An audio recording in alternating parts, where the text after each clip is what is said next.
नमस्कार प्यारे बच्चों, मेरे YouTube चैनल सबल एजुकेशन में आप सबका बहुत बहुत स्वागत है। बच्चों, आज की कक्षा में हम आपके पॉलिटिकल साइंस फर्स्ट टर्म के CBSE एग्ज़ाम में आने वाले कुछ MCQs के बारे में पढ़ने और समझने जा रहे हैं।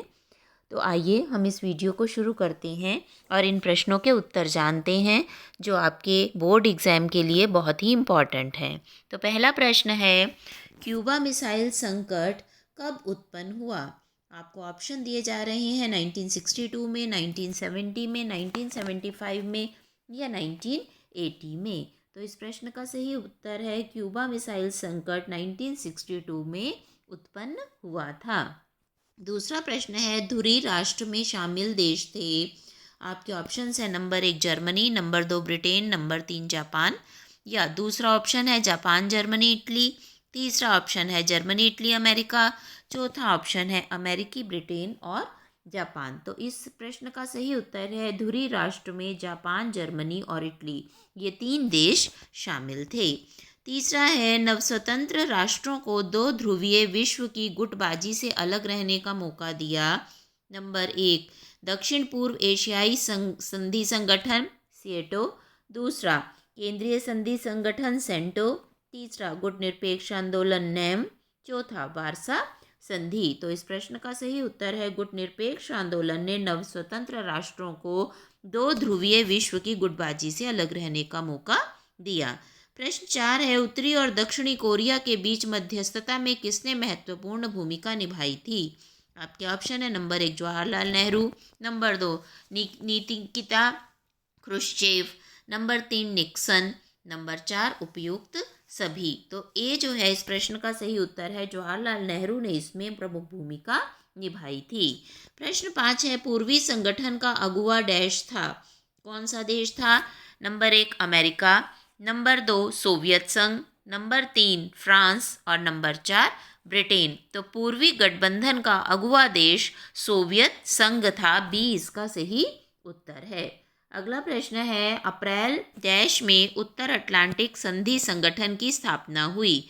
आपके ऑप्शन है 1945, 1946, 1947 या 1949। तो 1949 में उत्तर अटलांटिक संधि संगठन की स्थापना हुई थी, डी इसका सही उत्तर है। प्रश्न 7 है, विभाजन के पहले भारत की जनसंख्या थी लगभग 36 करोड़, लगभग 40 करोड़, लगभग 50 करोड़, लगभग 56 करोड़। तो इसका सही उत्तर है विभाजन से पहले भारत की जनसंख्या लगभग 40 करोड़ थी। प्रश्न 8 है, भाग्यवधू से चिर प्रतीक्षित भेंट या ट्रिस्ट विद डेस्टिनी के नाम से किसका भाषण जाना जाता है? आपके ऑप्शन है नंबर 1 भीमराव अंबेडकर का, नंबर 2 डॉक्टर ब्रजेंद्र प्रसाद का, नंबर 3 जवाहरलाल नेहरू का, नंबर 4 सच्चिदानंद सिंह का। तो सही उत्तर सी ऑप्शन है जवाहरलाल नेहरू का जो भाषण है वो इस नाम से जाना जाता है। प्रश्न है, विभाजन के समय भारत में कुल देसी रियासतों की संख्या थी। Number 1 560, number 2 562, number 3 565, number 4 665। तो इसका सही उत्तर है सी ऑप्शन, उस समय भारत में कुल देसी रियासतों की संख्या 565 थी।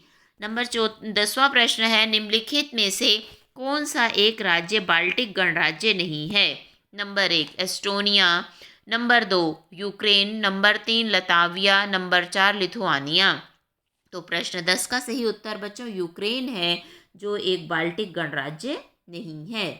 प्रश्न 11 है, निम्नलिखित में से कौन सा अमेरिका द्वारा आतंकवाद के विरुद्ध इसके वैश्विक युद्ध का हिस्सा था?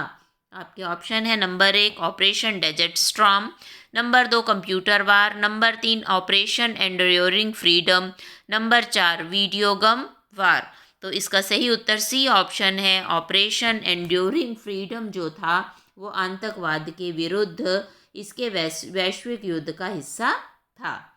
नंबर 12 प्रश्न है, CIS में यूक्रेन सहित डैश देश शामिल थे। ऑप्शन मिल रहे हैं 10, 12, 15 या 20। कितने देश शामिल थे? तो यहाँ पर आएगा CIS में यूक्रेन सहित 12 देश शामिल थे, 20 का सही उत्तर है। प्रश्न 13 है, अरब क्रांति का प्रभाव निम्नलिखित किन देशों में नहीं रहा? आपके ऑप्शन है number 1 Tunisia, number 2 Libya, number 3 Iran, number 4 Yemen. तो सही उत्तर ईरान है, जहां पर अरब क्रांति का प्रभाव नहीं रहा। प्रश्न 14 है, राष्ट्रीय विकास परिषद के अध्यक्ष कौन होते हैं? आपको ऑप्शन दिए जा रहे हैं नंबर 1 राष्ट्रपति, नंबर 2 प्रधानमंत्री, नंबर 3 वित्त मंत्री, नंबर 4 गृह मंत्री। तो इसका सही उत्तर प्रधानमंत्री है, वो राष्ट्रीय विकास परिषद के अध्यक्ष होते हैं। अगला क्वेश्चन है, नीति आयोग की स्थापना कब हुई? ऑप्शन दिए जा रहे हैं 15 अगस्त 2014 में, 1 जनवरी 2015 में, 26 जनवरी 2015 में या 15 अगस्त 2015 में। तो सही उत्तर बी ऑप्शन है, नीति आयोग की स्थापना 1 जनवरी 2015 को की गई थी। प्रश्न 16 है, विश्व बैंक की स्थापना कब हुई? ऑप्शन दिए जा रहे हैं 1942 में, 1944 में, 1945 में या 1946 में। तो सही उत्तर है, विश्व बैंक की स्थापना 1945 में की गई थी। अगला प्रश्न है, प्रश्न 17, सुरक्षा परिषद में कितने देशों को वीटो का अधिकार प्राप्त है? ऑप्शन है 3, 5, 7 या 10। तो सही उत्तर है 5 देशों को वीटो का अधिकार प्राप्त है। बी को आप टिक करेंगे। नेक्स्ट क्वेश्चन है, सुरक्षा परिषद के अस्थायी सदस्य कितने वर्ष के लिए चुने जाते हैं? आपके ऑप्शन है 1 वर्ष के लिए, 2 वर्ष के लिए, 3 वर्ष के लिए या 4 वर्ष के लिए। तो सुरक्षा परिषद के अस्थायी सदस्य 2 वर्षों के लिए चुने जाते हैं। प्रश्न 19 है, संयुक्त राष्ट्र संघ के वर्तमान महासचिव के हैं? कौन से देश के हैं? नंबर 1 मिस्र, नंबर 2 घाना, नंबर 3 अमेरिका, नंबर 4 पुर्तगाल। तो सही उत्तर है, जो संयुक्त राष्ट्र संघ के वर्तमान महासचिव हैं वो पुर्तगाल से संबंध रखते हैं, पुर्तगाल के हैं। प्रश्न 20 है, गुट निरपेक्षता का अर्थ है? नंबर 1 विभाजनवाद, नंबर 2 तटस्थता, नंबर 3 अलगाव, नंबर 4 किसी भी गुट या गठबंधन से ना जुड़ना। तो सही ऑप्शन सिर्फ 1 है, 1 और 2 है, 1 तीसरा और चौथा है या सिर्फ चौथा है? तो बच्चों यहाँ बिल्कुल स्पष्ट है, गुट निरपेक्ष का अर्थ है किसी भी गुट या गठबंधन से ना जुड़ना, इसलिए डी इसका सही उत्तर है। प्रश्न 21 है, संप्रभुता का सम्मान संबंधी लक्ष्य की प्रतिध्वनि राज्य के नीति निर्देशक सिद्धांतों में कैसे सुनाई देती है? अब यहाँ स्टेटमेंट्स 3 दी गई हैं। भारतीय संविधान के अनुच्छेद 51 में अंतर्राष्ट्रीय शांति और सुरक्षा के बढ़ावे की बात द्वारा, भारतीय संविधान के अनुच्छेद 19 में अंतर्राष्ट्रीय शांति और सुरक्षा के बढ़ावे की बात द्वारा, नंबर 3 भारतीय संविधान के अनुच्छेद 52 में अंतर्राष्ट्रीय शांति और सुरक्षा के बढ़ावे की बात द्वारा। अब कथन 1 सही है, 2 सही है, पहला और दूसरा सही है या दूसरा और तीसरा सही है? तो ए इसका सही उत्तर है, पहला कथन यहाँ सही है। नेक्स्ट क्वेश्चन है, जवाहरलाल नेहरू किस नीति के समर्थक थे? नंबर 1 गुट निरपेक्षता, नंबर 2 द्विराष्ट्र सिद्धांत, नंबर 3 अपरोध सिद्धांत, नंबर 4 उपरोक्त में से कोई भी नहीं। तो जवाहरलाल नेहरू जो थे वो गुट निरपेक्षता की नीति के समर्थक थे। ए इसका सही उत्तर है। अगले प्रश्न में है, निम्नलिखित को कालानुक्रमिक क्रम में व्यवस्थित कीजिए। कौन सा पहले बात हुई, फिर कौन सी बाद में हुई? तो बांग्लादेश का निर्माण, भारत द्वारा दूसरा परमाणु परीक्षण, तीसरा चीन द्वारा तिब्बत पर नियंत्रण, चौथा भारत के प्रधानमंत्री द्वारा म्यांमार की यात्रा। तो इस प्रश्न का सही उत्तर बच्चों ए ऑप्शन है, तीसरा चीन द्वारा तिब्बत पर नियंत्रण सबसे पहले हुआ, उसके बाद नंबर 1 बांग्लादेश का निर्माण हुआ, फिर भारत द्वारा दूसरा परमाणु परीक्षण हुआ और लास्ट में भारत के प्रधानमंत्री द्वारा म्यांमार की यात्रा की गई। नेक्स्ट क्वेश्चन है, भारत इजराइल के बीच संबंधों में सुदृढ़ता कब आई? आपको ऑप्शन दिए जा रहे हैं 1996 तथा 1998, 2004 तथा 2006, 2009 तथा 2010 या उपर्युक्त में से कोई भी नहीं।